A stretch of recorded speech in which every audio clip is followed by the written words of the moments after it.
জীবনে সাফল্য হোক বা পারিবারিক জীবনের শান্তি, আচার্য চাণক্য আমাদের জীবনের নানা ক্ষেত্র নিয়ে পরামর্শ দিয়েছেন। সুখ, সাফল্য, দাম্পত্য, বন্ধুত্ব সব বিষয়ের গভীরে গিয়ে পর্যালোচনা করেছেন তিনি। আজকে এই ভিডিওতে আমরা তারই কিছু মূল্যবান নীতি নিয়ে আলোচনা করব। ভিডিওটি ভালো লাগলে অবশ্যই লাইক, শেয়ার এবং সাবস্ক্রাইব করে আমাদের পাশে থাকবেন। গুণহীন মানুষ যদি উচ্চ বংশেও জন্মায় তাতে কিছু আসে যায় না।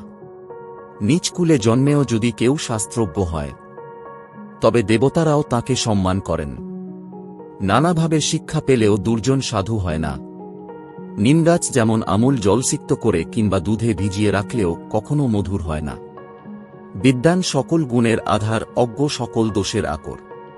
তাই হাজার মূর্খের চেয়ে একজন বিদ্বান অনেক কাম্য। যেই সব শিক্ষার্থীরা দিনের বেশিরভাগ সময় ঘুমিয়ে নষ্ট করে আর প্রয়োজনের তুলনায় বেশি ঘুমানো পছন্দ করে, সেই সব শিক্ষার্থীরা জীবনে সফল হতে পারে না এবং তারা বেশিরভাগ কাজ ঠিকমতো করতে অক্ষম হয়। একজন পণ্ডিত ব্যক্তিও ঘোর দুঃখ কষ্টের শিকার হতে পারেন যদি সে একজন মূর্খ ব্যক্তিকে উপদেশ দেন অথবা কোনো দুষ্ট স্ত্রীর ভরণ পোষণে লিপ্ত হন কিংবা কোনো দুঃখী ব্যক্তির সাথে দৈনন্দিন সম্পর্ক স্থাপন করেন। অলস শিক্ষার্থীরা ঠিক ততটাই জ্ঞান অর্জন করতে পারে যতটা তাদের পরীক্ষায় উত্তীর্ণ হওয়ার জন্য প্রয়োজন। গুরু শিষ্যকে যদি একটি অক্ষরও শিক্ষা দেন তবে পৃথিবীতে এমন কোনো জিনিস নেই যা দিয়ে সেই শিষ্য গুরুর ঋণ শোধ করতে পারে। যারা পরিশ্রমী তাদের জন্যে কোন কিছুই জয় করা অসাধ্য কিছু নয়। শিক্ষিত কোন ব্যক্তির জন্যে কোনো দেশই বিদেশ নয়। সদ্গুণ সম্পন্ন একজন পুত্র অযোগ্য শত পুত্রের চেয়ে অনেক শ্রেয়। কারণ রাতের আকাশে একটিমাত্র চাঁদই কিন্তু আকাশের সমস্ত অন্ধকারকে দূর করতে পারে। দুর্জন ব্যক্তি বিদ্বান হলেও যে কোনো মূল্যে তাকে এড়িয়ে চলা উচিত, কারণ মণিভূষিত বিষাক্ত সাপও অধিক ভয়ঙ্কর হয়ে থাকে।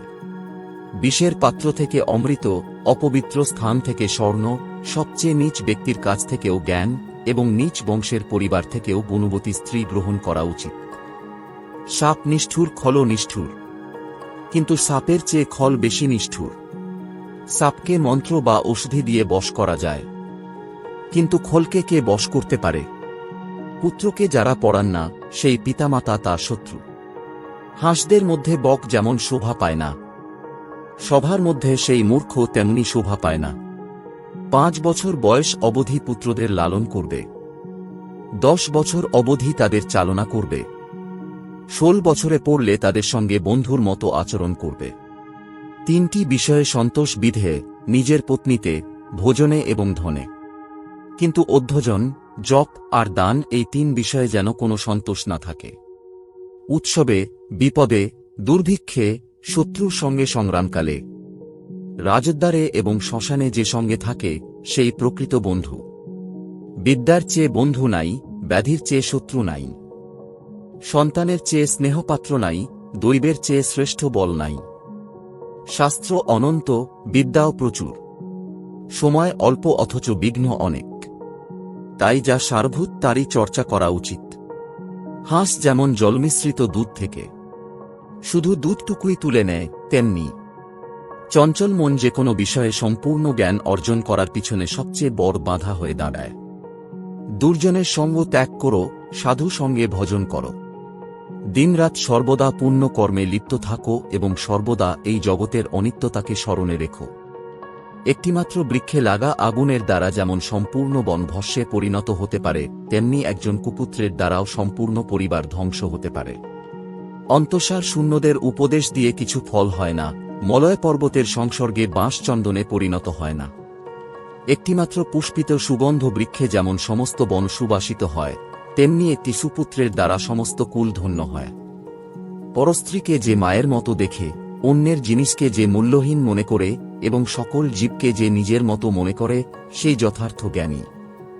আড়ালে কাজের বিঘ্ন ঘটায় কিন্তু সামনে ভালো কথা বলে, যার উপরে মধু কিন্তু অন্তরে বিষ, তাকে পরিত্যাগ করা উচিত। রাতের ভূষণ চাঁদ, নারীর ভূষণ পতি, পৃথিবীর ভূষণ রাজা, কিন্তু বিদ্যা সবার ভূষণ।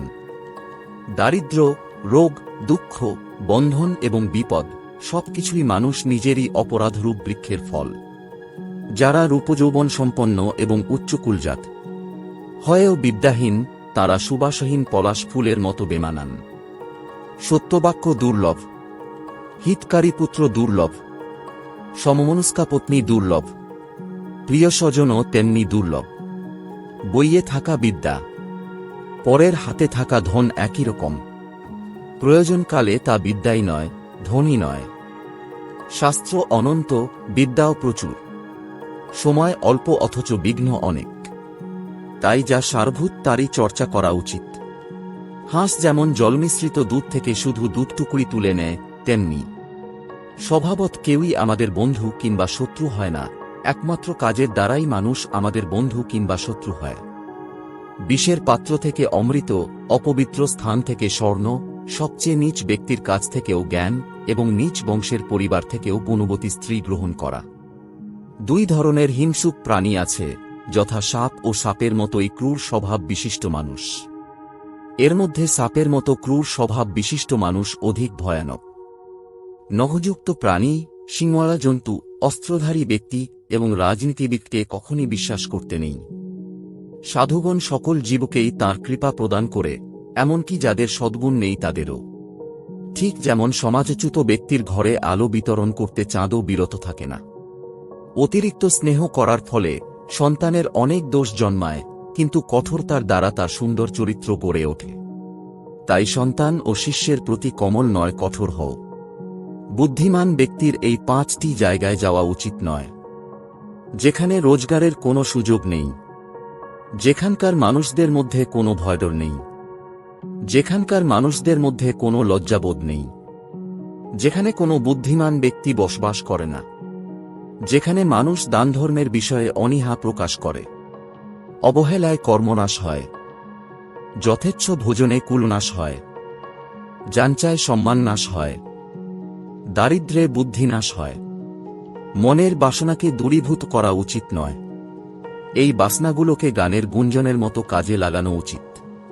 আপনাদের নিশ্চিত পথ হল ইন্দ্রিয়গুলির অসংযম, তাদের জয় করা হল সম্পদের পথ, যার যেটি ইপ্সিত সে সেই পথেই যায়। রাজ্যের উন্নতি ইন্দ্রিয়গুলোর ওপরে বিজয় প্রাপ্ত করার মধ্যে আছে। অলস ব্যক্তির কিছুই প্রাপ্ত হয় না।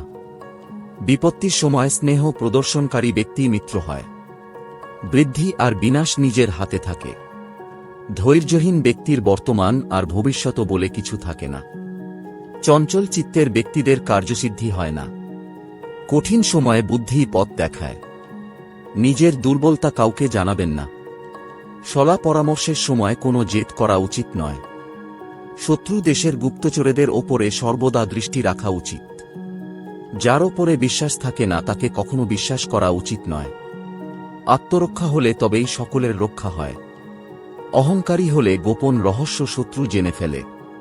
সর্বদা শত্রুর প্রচেষ্টার ওপরে দৃষ্টি রাখুন। যে কোনো সম্পর্ক উদ্দেশ্যের সাথে যুক্ত হয়ে থাকে। অল্প ভোজন করাই স্বাস্থ্য লাভ হয়। বার্ধক্যে বেড়ে ওঠা ছোট রোগকেও উপেক্ষা করবেন না। প্রতিবেশী দেশের সাথে সন্ধি হলেও তার গতিবিধিকে উপেক্ষা করা উচিত নয়।